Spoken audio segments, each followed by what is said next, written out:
Bonjour à toutes et à tous, aujourd'hui on se retrouve à Jarrier pour filmer le sommaire de ce nouveau Maurienne-Zap. On commence cette émission avec un reportage sur la faune animalière mauriennaise sur une musique techno.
Et tout de suite, nous retrouvons Pascaline qui habite à Villarambert et qui a prêté pour le tournage du film Anatomie d'une chute son chalet qui a servi de décor.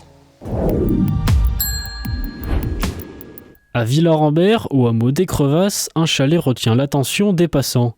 Le Fjallstuga, immense demeure de 250 mètres carrés, est le centre névralgique du film L'Anatomie d'une chute de Justine Triet. Primé à 2 reprises aux Golden Globes dimanche 7 janvier, il fait la fierté des Rambertins. Pascaline Lebordet, propriétaire des lieux, raconte comment l'équipe de tournage l'a rencontré.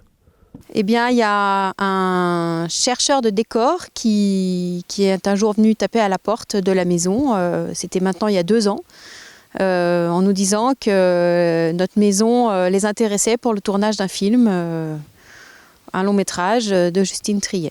Il a été choisi parce qu'au niveau de sa structure, de sa construction, il répondait vraiment aux besoins du film. Il voulait donc une maison avec un pignon assez haut pour que la chute puisse être crédible et que surtout la mort à l'issue de la chute puisse être crédible. Il fallait que le chalet soit en partie rénové et partiellement isolé également. Donc il cochait toutes les cases à ce niveau-là. Et étant donné qu'à l'intérieur du bâtiment, il y avait de l'espace pour pouvoir installer les décors, ça les intéressait également beaucoup. Des critères importants selon Benjamin Goumard, régisseur général du film. On cherchait dans la Maurienne un chalet qui était, dans la vision de la réalisatrice, quelque chose d'assez isolé, mais aussi en travaux. Donc on est tombé sur ce couple de Villarambert qui avait rénové eux-mêmes son chalet, et pas tout à fait fini, donc ça répondait bien à la question de la réalisatrice. Il fallait pas non plus que ce soit trop majestueux, parce qu'on est quand même sur un couple écrivain, professeur. Pour Pascaline, cette période n'a pas été toujours simple à vivre. C'est une aventure qui n'est pas anodine pour une famille de 4 personnes et pour une maison. Là, il fallait qu'on parte pendant 2 mois en pleine saison d'hiver, donc c'était un petit peu compliqué de s'organiser un petit peu au dernier moment, puisqu'ils nous ont contactés fin décembre, début janvier pour le tournage qui devait démarrer au mois de février. Et donc, au début, c'était pas un oui franc tout de suite. Mais bon, après, en discutant avec l'équipe, on a finalement été d'accord. Alors, à l'extérieur, ils avaient rajouté sur le bas un petit cabanon sur lequel l'acteur qui chute tombe et se casse la nuque ou la tête et se tue. Donc, à l'extérieur, ils avaient ajouté ça, puis ils avaient ajouté des échafaudages, des décors pour montrer un petit peu que la maison était en chantier plus qu'elle l'était réellement.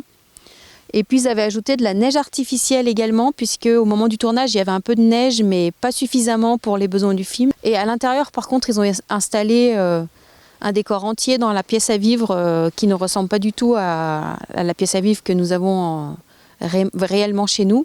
C'était une grange en fait pour les 3/4 du bâtiment qu'on a complètement rénové nous-mêmes. On a fait beaucoup de travaux nous-mêmes dans ce bâtiment et du coup quand ils nous l'ont demandé, la maison était neuve et ça nous stressait un petit peu de devoir laisser la maison à 45 personnes qui tous les jours travaillent dans le bâtiment. C'est pas comme quand il y a des gens qui habitent. Donc ça a un côté un petit peu stressant, on se demande si la maison va rester indemne ou si on va la récupérer abîmée. Et bon, en l'occurrence, c'était pas le cas. On s'attendait pas du tout à ce que le film ait un tel retentissement médiatique et un tel succès. Et c'est sûr que ça fait plaisir de se dire que, pour le coup, ce film qui a un tel succès a été tourné chez nous. Voilà, le Zap est terminé. On se retrouve la semaine prochaine pour une nouvelle émission. Merci de votre fidélité et bonne année à tous.